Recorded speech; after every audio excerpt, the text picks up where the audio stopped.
नमस्कार विद्यार्थी मित्रांनो, बीएन अकॅडमी पुणे या आपल्या युट्यूब चॅनलमध्ये आपल्या सर्वांचं स्वागत आहे.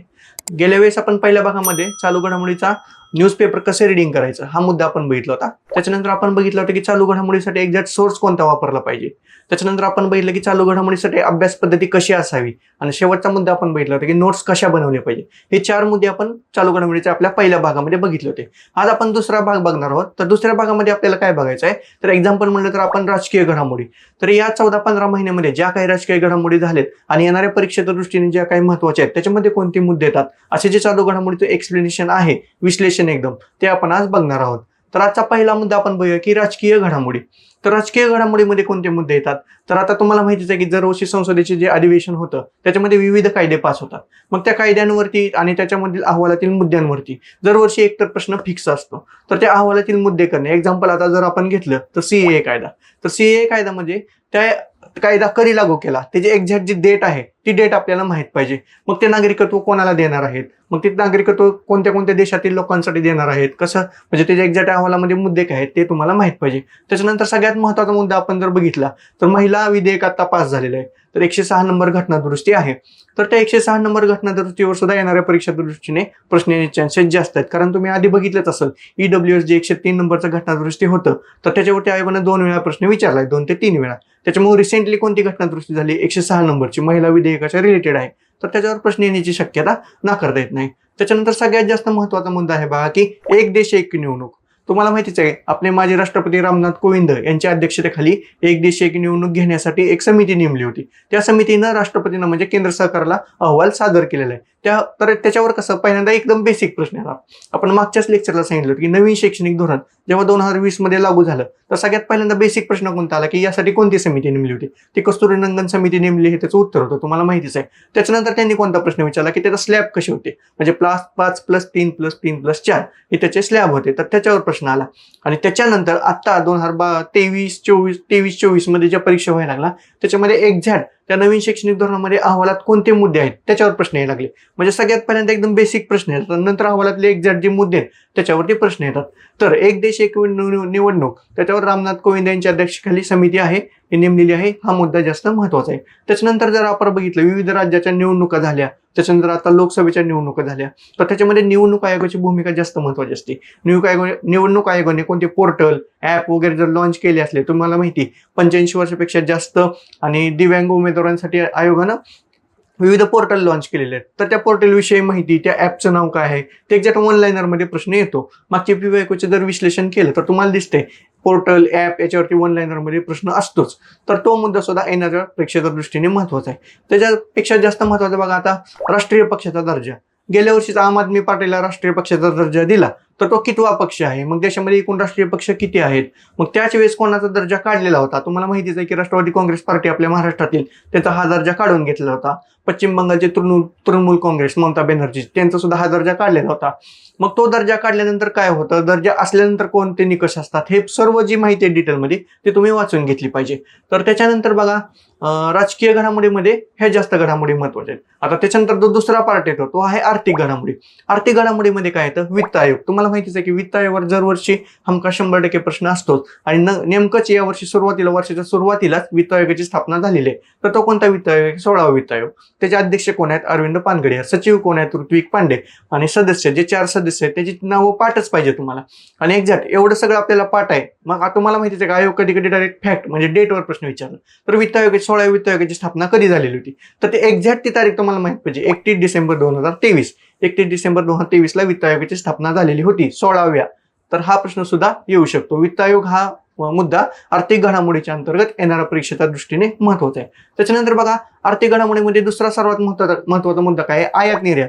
आयात निर्यात या मुद्द्यावर एसटीआय मेन्सला सुद्धा प्रश्न असतोच 100%. मागील जर तुम्ही पेपर बघितले आणि कंबाईन पूर्वला सुद्धा बऱ्यापैकी याच्यावर प्रश्न असतो. तर त्याच्यामध्ये कसं आहे, आयातमध्ये पण बघा, आयात निर्यातमध्ये पहिल्यांदा आयात घ्या, कोणत्या देशाला आपण जास्त आयात करतो आणि कोणत्या वस्तूची जास्त आयात करतो. तसंच निर्यातमध्ये कोणत्या देशाला जास्त निर्यात करतो आणि कोणत्या देशाकडून वस्तू जास्त निर्यात आपण करून घेतो. तर ते वस्तू आणि देश ह्या दोन्हीवरती आयोग सारखा वारंवार प्रश्न विचारतो. म्हणजे यावर्षी देशावर आला तर पुढच्या वर्षी वस्तूवर येतो. म्हणजे वारंवार तुम्ही PYQ मध्ये बघितलं तर त्याच्यावर वारंवार प्रश्न आहे. रिसेंटली या वर्षीच्या म्हणजे गेल्या वर्षीच्या आकडेवारीनुसार आता कोणत्या कोणत्या देशाला आपण जास्त निर्यात केली, कुठून जास्त आयात केली, हे जे आकडेवारी ते एका पानावर तुम्ही लिहून काढायची, कारण त्याच्यावर फिक्स प्रश्न असतोच. आणि त्याच्यानंतर बघा याच्यामधलाच आर्थिक घडामोडीमधलाच एक मुद्दा आहे की महारत्न, नवरत्न ह्या कंपन्यांना जो दर्जा दिला जातो, तर वारंवार एखाद्या वर्षी जर महारत्न एखादी कंपनी दर्जा दिलेला असेल, नवरत्न एखाद्या कंपनीला दर्जा दिलेला असेल, आयोग 1 लाईनरमध्ये डायरेक्टली विचारतो प्रश्न. जर तोच प्रश्न जर 3 लाईन मध्ये आला तर त्या कंपनीची स्थापना कधी झालेली होती, महारत्न होण्यासाठी निकष काय आहेत, नवरत्न होण्यासाठी निकष काय आहेत, ह्याच्या बेसिक गोष्टी आहेत. याची एक लिस्ट तुम्ही तयार करायची आणि रिसेंटली म्हणजे मागच्या पूर्ण कंपन्या करायच्या. समजा जर महारत्न 15 कंपन्या आहेत तर पूर्ण 15ची लिस्ट नाही करायची. रिसेंटली या वर्षी कोणाला दिले किंवा गेल्या वर्षी त्याच्या आधीची कोणाला दिलेलं होतं ह्याच्याबद्दल फक्त माहिती तुम्ही घेऊन ठेवायची. आता यानंतर तर तिसरा आजचा मुद्दा आहे बघा, अहवाल आणि निर्देशांक. अहवाल आणि निर्देशांक मध्ये कसं असतं तुम्हाला माहितीच आहे, अहवाल आणि निर्देशांकवर एक बेसिक प्रश्न तर येतोच करंट अफेअर्सला. तर त्याच्यामध्ये बघा संयुक्त राष्ट्रांचे जे काही अहवाल आहेत तर ते जास्त महत्वाचे आहेत. आणि आपल्या देशाचे म्हणलं तर नीती आयोगाचे अहवाल बघा, नीती आयोगाचे अहवाल जास्त महत्वाचे आहेत. मग संयुक्त राष्ट्राचे अहवाल आणि नीती आयोगाचे अहवाल हे दोन्ही सुद्धा तुमचे परफेक्ट पाहिजे. त्याबरोबर तुम्हाला माहितीच आहे HDI इंडेक्स, HDI इंडेक्सवर बऱ्यापैकी वारंवार प्रश्न येतो, ह्युमन डेव्हलपमेंट इंडेक्स. तर त्या इंडेक्समध्ये आपल्या भारताचं स्थान किती आहे, म्हणजे एक्झॅक्ट करंट अफेअर्सला 1 ते 15 जे प्रश्न असतात, 15चा स्लॉट असतो, त्याच्यामध्ये जरी HDI इंडेक्सवर डायरेक्टली डिजिटवर प्रश्न नाही आला, म्हणजे की यावर्षी 2022 मध्ये HDIचा भारतात रँक किती आहे असा जर प्रश्न नाही आला, तर इकॉनॉमिक्समध्ये स्टॅटिक मध्ये एकदम बेसिक मध्ये तो प्रश्न येतो की बाबा STIचे निकष काय आहेत. तुम्हाला माहितीच आहे आरोग्य, शिक्षण, राहणीमानाचा दर्जा, कितीतरी वेळा या 3 गोष्टीवर प्रश्न आलेला आहे. त्याच्यामुळे त्याचे निकष तुम्हाला पाठच पाहिजे. त्याच्यानंतर बघा तुम्ही घेतलं तर प्रत्येक वर्षी 20 मार्चला हॅपीनेस इंडेक्स जाहीर होतो. तर हॅपीनेस इंडेक्स म्हणजे पहिले 5 देश कोणते आहेत, भारताच्या याच्यामध्ये क्रमांक किती आहे, या बेसिक गोष्टी तुम्हाला माहित पाहिजे. का तर अहवालावर एक फिक्स प्रश्न असतोच. या अहवाल आणि निर्देशांकामध्ये हे जास्त मुद्दे महत्वाचे आहेत. त्याच्यानंतर आपण बघूया चौथा मुद्दा आहे की पर्यावरण घडामोडी. पर्यावरण हा आता तुम्हाला माहितीच आहे कंबाईन मेन्सला, राज्यसेवा मेन्सला सुद्धा पर्यावरण महत्वाचं आहे. कंबाईन मेन्सच्या सिलेबसमध्ये सुद्धा पर्यावरण आता सेपरेट टॉपिकच आलेला आहे. त्याच्यामुळे त्याच्यामधले पर्यावरणचं कसं असतं, जर 6-7 प्रश्न आले तर त्यातले 2-3 प्रश्न हा करंट अफेअर्सला ओरिएंटेडच येतात. म्हणजे तुम्हाला माहितीच आहे दरवर्षी COP परिषद होता, ते कशाचं रिलेटेड आहे, पर्यावरणाच्याच रिलेटेड आहे. तर त्याच्यावर एक सरी प्रश्न फिक्स असतो. युनेस्कोच्या जे जागतिक वारसा यादी वगैरे जाहीर होती ते सुद्धा पर्यावरणाच्या रिलेटेड आहे. रामसर यादी जाहीर होती ते सुद्धा पर्यावरणाच्या रिलेटेडच येतं. एखादा ग्रीन हायड्रोजन प्रकल्प असू द्या, सौर ऊर्जा प्रकल्प असू द्या, भारतातील मोठा असू द्या किंवा एखाद्या जगातील मोठा असू द्या, ह्याच्यामध्ये 1 लाईनरमध्ये जो प्रश्न काही येतात ते पर्यावरण घडामोडीच्या अंतर्गत येतात. तसेच तुम्हाला माहिती विविध देशामध्ये वारंवार आता भूकंप, ज्वालामुखी याचं प्रमाण वाढलेलं आहे. मग एखादी शक्तिशाली जर भूकंप झाला तर त्या तिथले एक्झॅक्ट त्याची डेट आपल्याला माहित पाहिजे. का तर रशिया युक्रेन जेव्हा युद्ध, म्हणजे हे एक आपत्तीच आहे, रशिया युक्रेन जेव्हा एक युद्ध लागलं होतं तर आयोगाने डायरेक्टली त्याची तारीख विचारली होती, हे युद्ध कधी सुरू झालेलं होतं. म्हणजे एक्झॅक्ट तारखेवर आयोग प्रश्न विचारतं. तसंच याच मधला दुसरा मुद्दा आहे की बघा चक्रीवादळे. तुम्हाला माहिती आहे गेल्या वर्षी सुद्धा 2023 मध्ये भारतामध्ये एकूण 6 चक्रीवादळे आली होती. 4 चक्रीवादळे हे बंगालच्या उपसागरामध्ये आलेली, 2 आहे ते अरबी समुद्रामध्ये आलेली. मग त्या पूर्ण चक्रीवादळांची लिस्टच करून ठेवायची. मग त्या चक्रीवादळाला नाव कोणत्या देशाने दिले हे तुम्हाला माहित पाहिजे. ते जास्त महत्वाचे की चक्रीवादळ कोठे आले आणि कोणत्या देशाने त्याचं नामकरण केले. ह्याच्यावरती सुद्धा आयोग वारंवार सारखा प्रश्न विचारते. तर त्याच्या आपत्ती व्यवस्थापन अंतर्गत म्हणजे पर्यावरणामधला दुसरा एक मुद्दा आहे की तुम्हाला माहिती आहे वारंवार आता रशिया युक्रेन युद्ध लागलं, एखाद्या देशामध्ये काही परिस्थिती आली, परिस्थिती आली, आपत्कालीन परिस्थिती, तर आपल्या भारताचे नागरिक जर ते काही अडकले असतील तर त्यांची सुटका करण्यासाठी एखादा ऑपरेशन आपल्याकडून राबवलं जातं.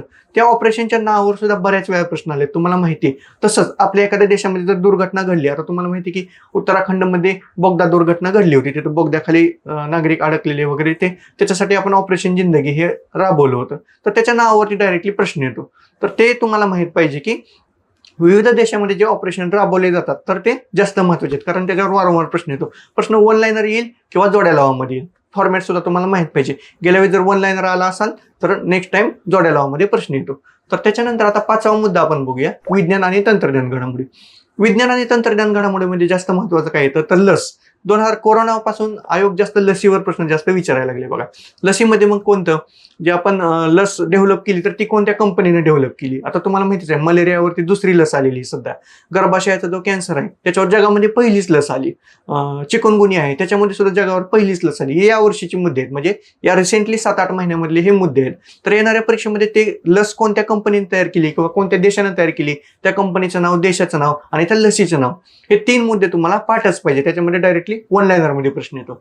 तसंच जर आपण बघितलं मलेरिया मुक्त देश, मलेरिया मुक्त देशावर आजपर्यंत आयोगाने 2 ते 3 वेळा प्रश्न विचारलाय. मग रिसेंटली तुम्हाला माहिती आहे, नुकतेच एक 4-5 महिन्यापूर्वी काबो वर्दे या देशाला मलेरिया मुक्त केलेलं आहे. भारताला केलंय का? अजून नाही. जर ए आणि बी सेंटेन्स मध्ये आलं तर तिथे येऊ शकतं की काबो वर्दे या देशाला मलेरिया मुक्तचा दर्जा नुकताच मिळालेला आहे, आणि बी सेंटेन्स मध्ये येतं की भारताला सुद्धा 2018 मध्ये हा दर्जा मिळाला होता. मग तिथं आपल्याला कन्फ्युज होतं बी सेंटेन्स की भारताला मिळालाय का नाही मिळाला. तर भारताला अजून मलेरिया मुक्तचा दर्जा मिळालेला नाही, आणि हा दर्जा कोण देतं तुम्हाला माहिती आहे? WHO. मग त्यांनी तिथं देते सुद्धा की संयुक्त राष्ट्र संघटना देते. आपण जास्त करून तुम्हाला माहिती आहे संयुक्त राष्ट्र देत असेल म्हणून आपण तिथे हे करू शकतो, पण तसं नाही. मलेरिया मुक्त किंवा एखादा देश एखाद्या रोगातून मुक्त झालाय तर त्याचं ते सर्टिफिकेट आहे किंवा ते नॉमिनेशन आहे, तर ते कोण देतात? तर WHO, वर्ल्ड हेल्थ ऑर्गनायझेशन. तर ह्या गोष्टी सुद्धा बेसिक तुम्हाला माहित पाहिजे. विज्ञान आणि तंत्रज्ञान घडामोडीमध्ये सगळ्यात जास्त सध्या ट्रेंडिंगला काय आहे? AI. म्हणजे AI बाबतीत ज्या काही घडामोडी आहेत, सगळ्यात पहिल्यांदा तुम्हाला माहिती आहे AI वरती आपण मागच्या लेक्चरला पण सांगितलं, फक्त एकदा 2020च्या 19च्या कंबाईन मध्ये प्रश्न येऊन गेलाय की तो जोड्या मध्ये आला होता की AIचा लॉंग फॉर्म काय आहे. मगाशी तुम्हाला सांगितलं एखादी गोष्ट नवीन आली तर त्याच्या पहिल्यांदा बेसिक वरती प्रश्न येतो. आता AI बाबतीत ज्या घडामोडी घडत आहेत, रोज तुम्हाला 2-3 दिवसाला घडामोडी दिसतातच बघा. AIचा असं, AIचा तसं. आता देशातलं सुद्धा पहिलं AIचं केंद्र महाराष्ट्रामध्ये नागपूर इथे झालेलं आहे. हा सुद्धा प्रश्न येऊ शकतो. देशातील पहिली AI शाळा कुठे झाली? केरळमध्ये झाली. देशाची पहिली AI शिक्षिका कुठे आहे? केरळमध्येच आहे. म्हणजे या ज्या ऑनलाईनर मधल्या बेसिक गोष्टी आहेत ते डायरेक्टली आयोग ऑनलाईनर मध्ये विचारतात. तर विज्ञान आणि तंत्रज्ञान या घडामोडी अंतर्गत त्या AIच्या घडामोडी येतात, हे तुम्हाला माहित पाहिजे. तसंच जर मागच्या पेपरचं अनालिसिस केलं तर तुम्हाला हे समजतंय की परमगंगा, परम संगणक वगैरे आहेत बघा, जगातले सगळ्यात फास्ट संगणक कोणतं, ह्याच्यावर सुद्धा आयोगाने ऑनलाईनर मध्ये प्रश्न विचारलेत. तर त्या घडामोडी सुद्धा विज्ञान आणि तंत्रज्ञान या टॉपिकच्या अंडर येतात. आता त्याच्यानंतर दुसरा टॉपिक आपण बघणार आहेत 6 नंबरचा की संरक्षण घडामोडी. संरक्षण घडामोडीमध्ये कोणतं? आता प्रत्येक देशानं जे काही उपग्रह लॉन्च केलेले आहेत, क्षेपणास्त्री चाचणी वगैरे होती बघा, तर त्या ज्या घडामोडी आहेत त्या संरक्षण घडामोडीच्या अंतर्गत येतात. मग तुम्हाला माहितीच आहे बऱ्यापैकी आयोग 1-2 वर्ष कोणत्या देशाचा हा उपग्रह आहे यांनी लॉन्च केलेले आहे.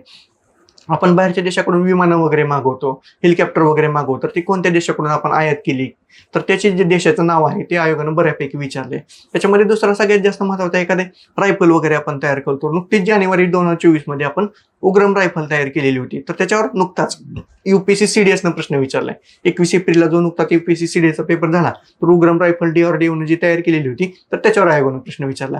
आता स्टारलिंक तुम्हाला माहिती आहे एलॉन मस्क यांचं, ते सुद्धा उपग्रह विविध उपग्रहाचं लॉन्चिंग करतात, तर ते उपग्रहावरती सुद्धा प्रश्न येण्याची शक्यता नाकारता येत नाही.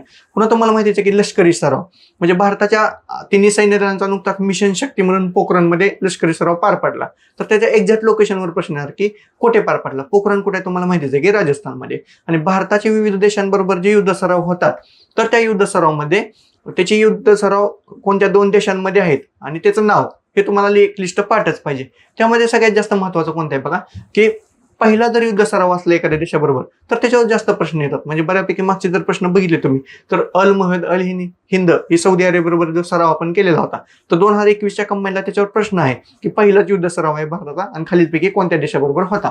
म्हणजे त्याच्या PYQ अनालिसिस वरून आपल्याला समजते की पहिला जर युद्ध सराव असेल कोणत्या बरोबर देशाबरोबर तर त्याच्यावर प्रश्न येण्याची शक्यता नाकारता येत नाही.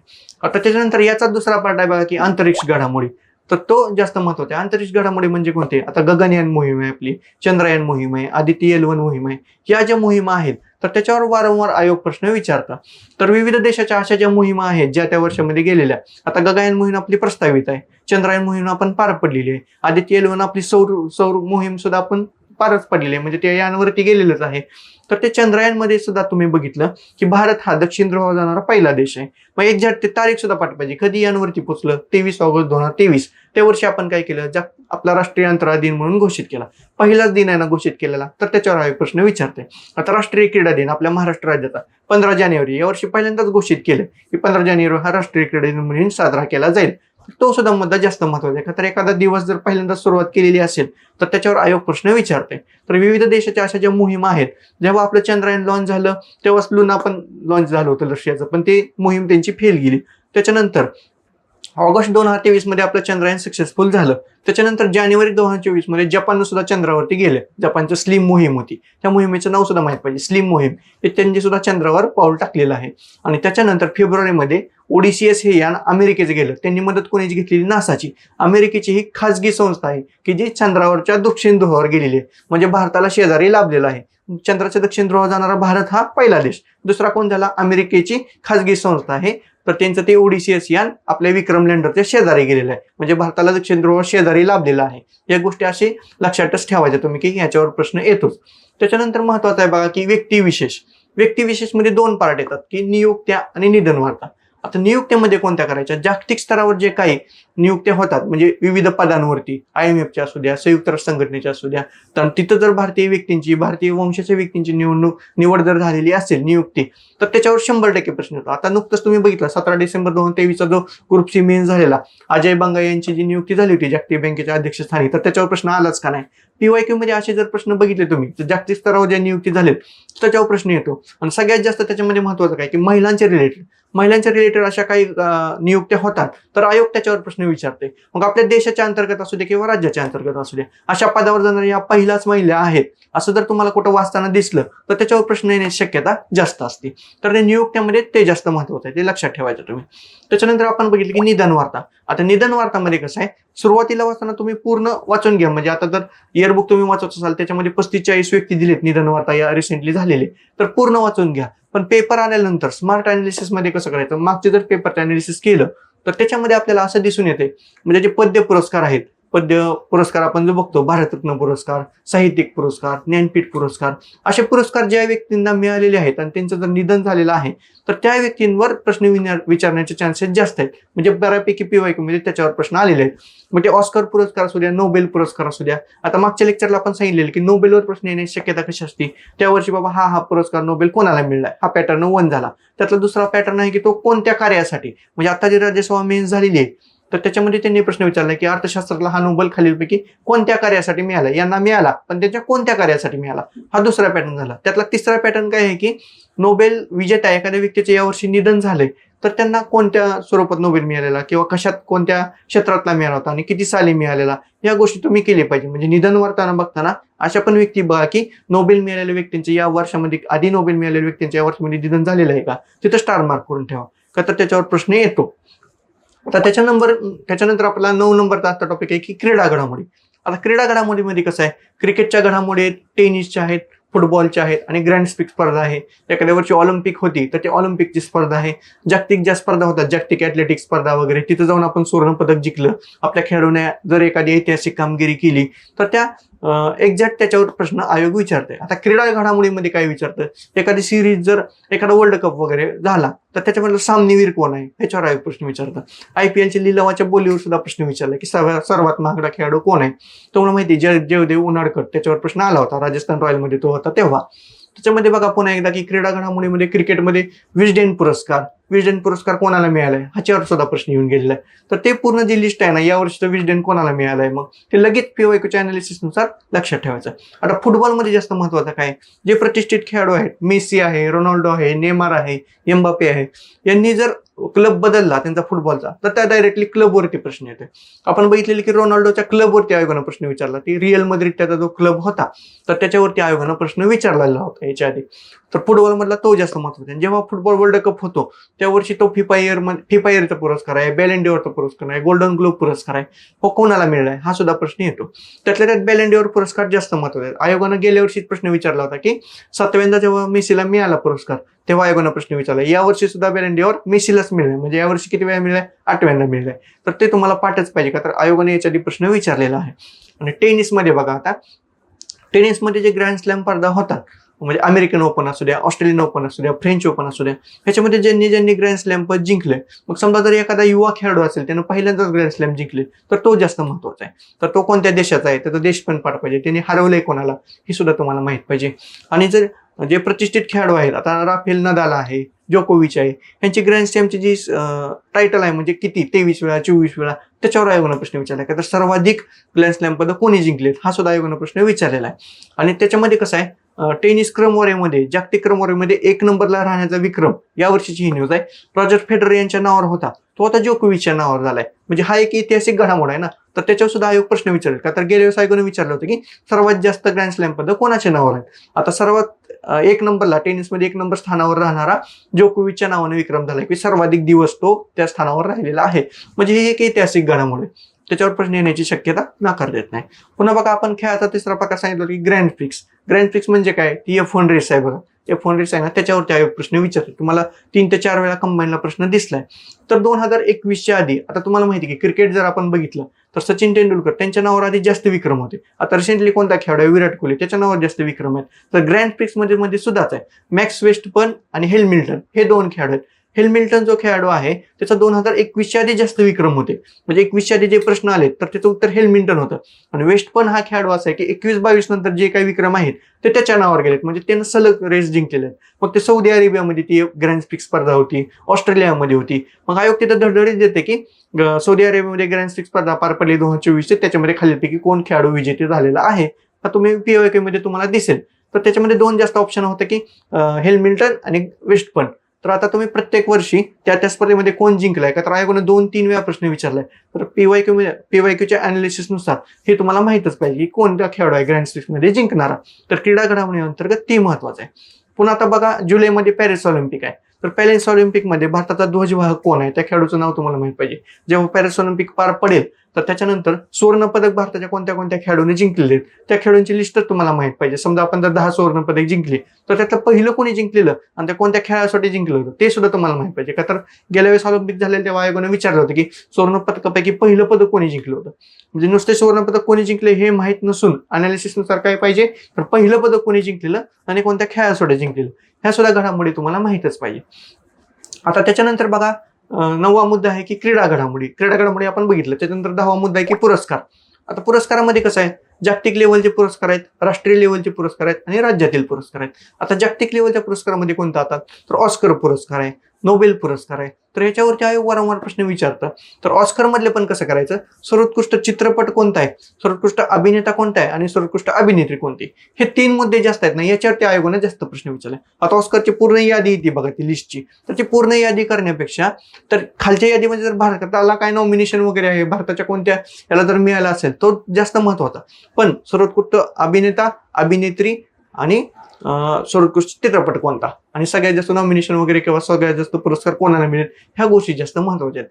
आणि त्या पुरस्काराची सुरुवात कधी झाली एवढी ही बेसिक गोष्ट तुम्हाला माहित पाहिजे. तर ABC लाईन मध्ये प्रश्न आला तर त्या पुरस्काराची सुरुवात कधी झाली ही गोष्ट सुद्धा तुम्हाला माहित पाहिजे. तर नुकताच UPSC CDSचा पेपर झाला त्याच्यामध्ये भारतरत्नवरती त्यांनी विचारलं की ह्याची स्थापना कधी झालेली आहे म्हणून. तर या गोष्टी बेसिक सुद्धा तुम्हाला माहित पाहिजे. आता राष्ट्रीय लेवलमध्ये आपण बघतो की भारतरत्न हा पुरस्कार आहे, अर्जुन पुरस्कार आहे, मेजर ध्यानचंद पुरस्कार आहे. हे पुरस्कार वारंवार आयोग विचारतं. आता मेजर ध्यानचंद पुरस्कार आहे यावर्षी 2 व्यक्तींना दिलाय. 2 व्यक्तींना दिल्यानंतर यावर्षी प्रश्न येण्याची शक्यता कशी की 2 व्यक्तींना दिल्यानंतर त्या खेळाडूं कोणत्या खेळाशी संदर्भ आहेत ते बॅडमिंटन खेळाशी संबंधित आहे. तुम्हाला पाठवत पाहिजे सात्विक आणि ते आहे बघा दुसरा एक त्याला हा पुरस्कार मिळाला तर तो बॅडमिंटन खेळाशी रिलेटेड आहे असं तुम्हाला माहित पाहिजे. का तर गेल्या वर्षी कंबाईन आयोगाने प्रश्न विचारला होता प्रभा अत्रे यांचं निधन झाल्यावर की त्या कोणत्या क्षेत्राशी निगडीत तर संगीत क्षेत्राशी निगडीत होता. सेम प्रश्न आयोगानं UPSC CDS आता 21 एप्रिलला विचारलाय की ते कोणत्या घराण्याशी निगडीत होत्या, किरणा घराण्याशी त्या निगडीत होत्या. तर या गोष्टी ज्या आहेत की क्षेत्राशी रिलेटेड हे तुम्हाला माहितच पाहिजे. त्याच्यामुळे आयोग विचारताना हा पुरस्कार मिळाला त्या खेळाडूचं क्षेत्र कोणतं आहे हे तुम्हाला पाठच पाहिजे. तर ते राष्ट्रीय पुरस्काराच्या अंतर्गत येतं. पुन्हा आपण बघितले की राज्यातील पुरस्कार. तर राज्यातील पुरस्कार अंतर्गत कोणता महत्वाचा आहे तुम्हाला माहितीच आहे की आपला महाराष्ट्र भूषण पुरस्कार. त्याच्यावरती वारंवार कितीतरी वेळा प्रश्न येऊन गेलेला आहे महाराष्ट्र भूषण वरती. तर त्याच्यामध्ये कोणतं डीप मध्ये आता प्रश्न चान्सेस यावर्षी काय आहेत तर यावर्षी आपण सुरू कोणता केलेला आहे पुरस्कार उद्योगरत्न पुरस्कार आणि वनभूषण पुरस्कार. हे दोन्ही पुरस्कार महाराष्ट्र भूषणच्या धर्तीवर चालू केलेले आहेत. मग पहिलाच उद्योगरत्न कोणाला मिळालाय रतन टाटांना मिळालाय, पहिला वनभूषण कोणाला मिळालाय चैत्रम पवार यांना मिळालाय. मग ते जे पुरस्काराचं स्वरूप किती 10 लाख आहे 20 लाख आहे 25 लाख आहे ABC फॉर्म मध्ये जर प्रश्न आला तर ते त्याच्या पुरस्काराचं स्वरूप सुद्धा तुम्हाला माहित पाहिजे. त्याच्यामुळे महाराष्ट्र भूषण पुरस्कारावरती यावर अगोदर प्रश्न येऊनच गेलेत. यावर्षी अशोक सराफ यांना मिळाला हे तुम्हाला माहितच आहे. आशा भोसलेंना जेव्हा 2021 मध्ये मिळाला होता तेव्हा आयोगानं प्रश्न विचारला होता. तर यावर्षी वनभूषण आणि आपला तो उद्योगरत्न ह्याच्यावर प्रश्न येऊ शकतो. हे तुम्हाला ही घडामोड तुम्ही लक्षात घेतली पाहिजे.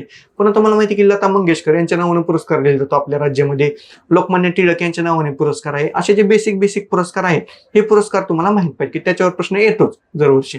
आता त्याच्यानंतर 11 नंबरचा टॉपिक आहे बघा राष्ट्रीय घडामोडी. राष्ट्रीय घडामोडी म्हणजे आपल्या देशामध्ये ज्या काही घडामोडी घडतात एखादा सौर ऊर्जा प्रकल्प असेल की पहिल्यांदाच आहे, एखाद्या देशाने एखाद्या राज्याने पहिलीच योजना चालू केली, देशाचे पहिलंच काय घडामोड चालू केली, आता सोन्याचं ATM वगैरे पहिलंच चालू केलेलं, देशातलं पहिलंच होतं ते आपल्या, तर कोणत्या राज्याने केलं, या ज्या घडामोडी आहेत या सगळ्या राष्ट्रीय घडामोडीमध्ये येतात. राष्ट्रीय घडामोडीच्या अंतर्गत त्या सगळ्या घडामोडी तुम्हाला माहितच पाहिजे. आता 12 नंबरचा आहे बघा टॉपिक की आंतरराष्ट्रीय घडामोडी. आंतरराष्ट्रीय घडामोडीमध्ये काय केलं पाहिजे, विविध ज्या परिषदा होतात बघा, तर त्या परिषदा त्यांचं स्थान, आता गेल्या वर्षी तुम्हाला माहिती आहे आपली G20 परिषद पार पडली, तर G20 वरती 2 ते 3 वेळा प्रश्न आला. बेसिक काय आला, पहिल्यांदा थीम वरती आला, त्याच्यानंतर 5 नोव्हेंबरला जी डिपार्टमेंटची PSI झालेली होती, तर त्याच्यामध्ये प्रश्न आला होता की कंट्रीची नावं दिली होती 5-6 आणि खालीलपैकी कोणता G20 ची कंट्री नाही, म्हणजे डायरेक्ट कंट्रीची नावं सुद्धा तुम्हाला माहित पाहिजे G20 ची. आणि G20 मतावर तुम्हाला माहित पाहिजे गेल्या वर्षी भारतामध्ये पार पडली, तर यावर्षी कुठे पार पडणार, का तर जोड्या फॉर्मॅटमध्ये प्रश्न येऊ शकतो 24, 23, 22, 21 आणि त्याचं स्थान दिलं जाऊ शकतं. तर त्याच्या ब्रिक्स परिषदावरती या अगोदर असा प्रश्न आलेला आहे, सेम G20 वरती येऊ शकतो. आणि गेल्या वर्षी आपली इथं SCO ची परिषद झाली, त्याच्यामध्ये आपण इराणला सदस्यत्वाचा दर्जा दिलाय. इराण कितवा झाला, SCOचा सदस्य 9वा झाला. ब्रिक्स मध्ये किती देश होते, 5 होते गेल्या वर्षी. आता नुकतेच 1 जानेवारी 2024 पासून किती ऍड झाले, 6 ऍड झालेत.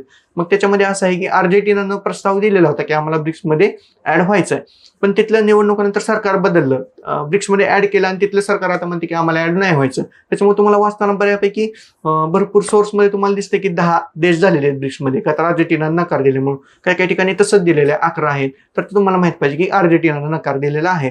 आपण आता सांगितलं की SCOची जेव्हा आपल्या इथे गेल्या वर्षी परिषद झाली, इराणला 9वा सदस्यत्वाचा दर्जा दिला, तर आपल्या इथं परिषद झाली आणि आपण दर्जा दिलेला, म्हणजे ते महत्वाचे आहे, तर आपल्या इथं परिषद झाली.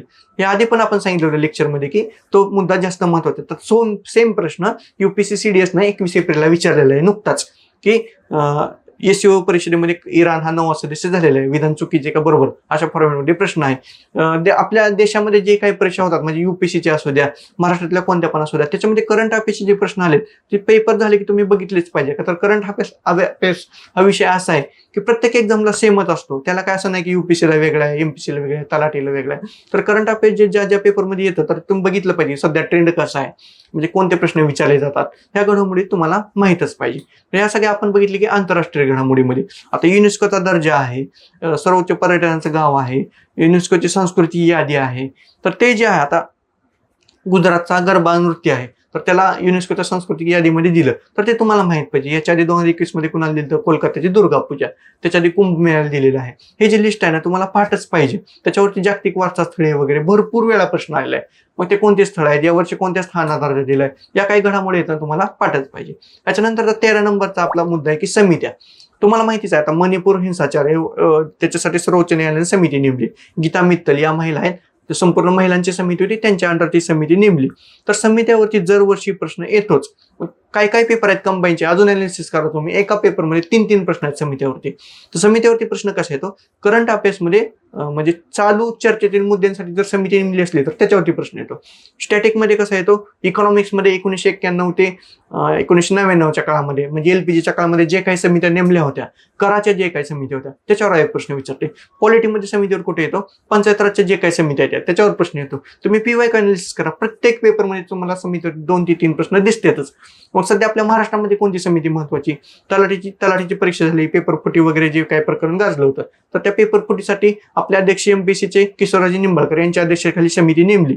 तर ते जास्त महत्वाचं आहे की महाराष्ट्रामधली समिती नेमलेली होती, त्याच्यामुळे त्याच्यावर प्रश्न येऊ शकतो. अशा देशामधले जे काही यावर्षी चर्चेत होते 14-15 महिन्यामध्ये समित्या नेमलेल्या, त्याची एक पूर्ण लिस्ट करायची आणि त्या समित्या तुम्ही पाठच करून ठेवायच्या. त्याच्यानंतरचा मुद्दा आहे की योजना. म्हणजे योजना या घटकावरती फिक्स प्रश्न असतो, तुम्हाला माहितीच आहे. मग योजनेमध्ये प्रत्येक वर्षी एक तरी फिक्स प्रश्न आहे. कंबाईनला जर तुम्ही गेला तर 1978 ते 2005, म्हणजे 2005ला कोणती मनरेगा आहे 2004-5 पर्यंत, मनरेगामध्ये सगळे विलीन झाले. तर तो जो सगळा T डायग्राम आहे, तर तो T डायग्राम पूर्ण तुम्ही काढायचा, का तर त्याच्यावर एक प्रश्न कंबाईनला फिक्स आहे. तुम्ही पेपरचा अनालिसिस करा अजून सुद्धा, आणि मागच्या त्या योजना करायच्या. आणि करंट मधल्या जे काही योजना आहेत, जे काही केंद्र सरकारच्या आहेत, आपल्या राज्य सरकारच्या आहेत, त्याच्यामध्ये 3 लाईनमध्ये जर प्रश्न आला तर A लाईनमध्ये डायरेक्टली त्या योजनेची तारीख दिलेली असते, बाबा ही योजना या दिवशी चालू झाली किंवा अंमलबजावणी झाली किंवा घोषणा झाली. B मध्ये त्याचा उद्देश दिलेला असतो आणि C मध्ये डायरेक्ट त्याचे लाभार्थी म्हणजे काय आहेत, किंवा लाभार्थी म्हणजे एखाद्या समाजासाठी आहे किंवा ती योजना एखाद्या वयोगटासाठी आहे. मग समजा या योजनेअंतर्गत आता लखपती दिदी आपण बघितली, की गेल्या वर्षीच्या अर्थसंकल्पानुसार 2 कोटी महिलांना ड्रोनचं प्रशिक्षण येणार होतं. या वर्षीच्या अर्थसंकल्पानुसार काय केलं, ते आकडा 3 कोटी केला.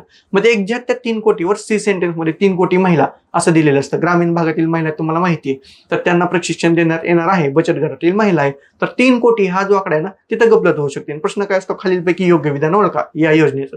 तर ते जे फॅक्ट आहे त्या योजनेमध्ये ते तुम्हाला एक्झॅक्ट पाठच पाहिजे. तर योजना या मुद्द्यावर एक प्रश्न असतोच, तर ते योजनांतर्गत हा मुद्दा महत्वाचा आहे. त्याच्यानंतर शेवटचा मुद्दा याचा की पुस्तके. पुस्तकामध्ये कसं, एखाद्या ऑथरचे, आता तुम्ही बघितलं 21 एप्रिलला मनोज नरावणे आपले लष्कर प्रमुख होते, तर त्यांच्या पुस्तकात त्यांचं जे आत्मचरित्र आहे ना, त्याच्यावर प्रश्न विचारला. मग शशी थरूर आहेत, त्यांच्या पुस्तकावर सुद्धा आयोगानं आजपर्यंत भरपूर वेळा प्रश्न विचारले. आता तुम्ही इयरबुक मध्ये वाचताना तुम्हाला पूर्ण पुस्तकाची लिस्ट दिसते, तर त्याच्यात असे जे प्रतिष्ठित व्यक्ती आहेत तर त्यांच्या पुस्तकांची नावं तुम्ही पाठच करून ठेवायची, की त्याच्यावर प्रश्न येऊ शकतो. मग त्याच्यामध्ये प्रश्न वन लाईनर येऊ शकतो किंवा जोड्या लावून येऊ शकतो, कसा पण येईल. जे प्रतिष्ठित व्यक्ती आहेत त्यांच्या ते पुस्तकांची नावं तुम्ही पाठ करून ठेवली. अशा पद्धतीने आज आपण एकूण 15 मुद्दे बघितले. 15 मुद्दे कोणते कोणते बघितले? पहिला आपण बघितला की राजकीय घडामोडी, दुसरा आपण बघितला आर्थिक घडामोडी, तिसरा आपण बघितलं पर्यावरण घडामोडी, चौथा आपण बघितलं की विज्ञान आणि तंत्रज्ञान घडामोडी, पुन्हा आपण बघितलं की संरक्षण घडामोडी, नंतर बघितलं अंतरिक्ष घडामोडी, नंतर आपण व्यक्तिविशेष बघितला म्हणजे नियुक्त्या आणि निधन वार्ता, नंतर आपण बघितलं क्रीडा घडामोडीमध्ये कोणत्या कोणत्या महत्वाचे आहेत, पुन्हा आपण बघितले पुरस्कारमध्ये आपण काय काय बघितलं, जागतिक बघितले, राष्ट्रीय बघितले, राज्यातील बघितले, नंतर बघितले की राष्ट्रीय घडामोडी, नंतर आंतरराष्ट्रीय घडामोडी आपण बघितल्या, नंतर आपण समित्याबद्दल चर्चा केली, नंतर योजनामध्ये कसे वाचायचं, कोणते मुद्दे येऊ शकतात ते बघितले, आणि शेवटला आपण मुद्दा 15 नंबरचा कोणता बघितला, पुस्तके. तर हे काही जे विश्लेषण आहे या विश्लेषणानुसारच तुम्ही अभ्यास करायचा. म्हणजे हे बेसिक विश्लेषण तुम्हाला माहितच आहे, पण या वर्षी राजकीयमध्ये कोणते टॉपिक मोडतात या 1.5 वर्षातले महत्वाचे ते आपण सांगितले. विज्ञान तंत्रज्ञानमध्ये कोणते मोडतात, म्हणजे हे जे टॉपिक आहे ते येणाऱ्या परीक्षेच्या दृष्टीने महत्वाचे आहेत. तर हे मुद्दे तुम्ही करा. याच्यानंतर आपण पुढचं जे लेक्चर घेणार आहे त्याच्यामध्ये आपण हे बघणार आहे की GS subject versus current affairs. म्हणजे इकॉनॉमिक्स जर सब्जेक्ट घेतला तर इकॉनॉमिक्समध्ये एक्झॅक्ट करंट अफेअर्सला काय वाचायला पाहिजे, पॉलिटीमध्ये एक्झॅक्ट करंट अफेअर्सला काय वाचायला पाहिजे, हिस्ट्रीमध्ये सुद्धा करंट अफेअर्स असतं, त्या रिलेटेड यावर्षी कोणते मुद्दे आहेत, पुन्हा जिओग्राफीमध्ये करंट अफेअर्सला यावर्षी कोणते महत्वाचे मुद्दे आहेत, हे काही जे घडामोडी आहेत ते आपण शेवटचा भाग, आपण जो 3रा भाग बघणार आहे तर त्याच्यामध्ये ते बघणार आहे. तर त्या व्हिडिओमध्ये आपण ते बघूया. धन्यवाद.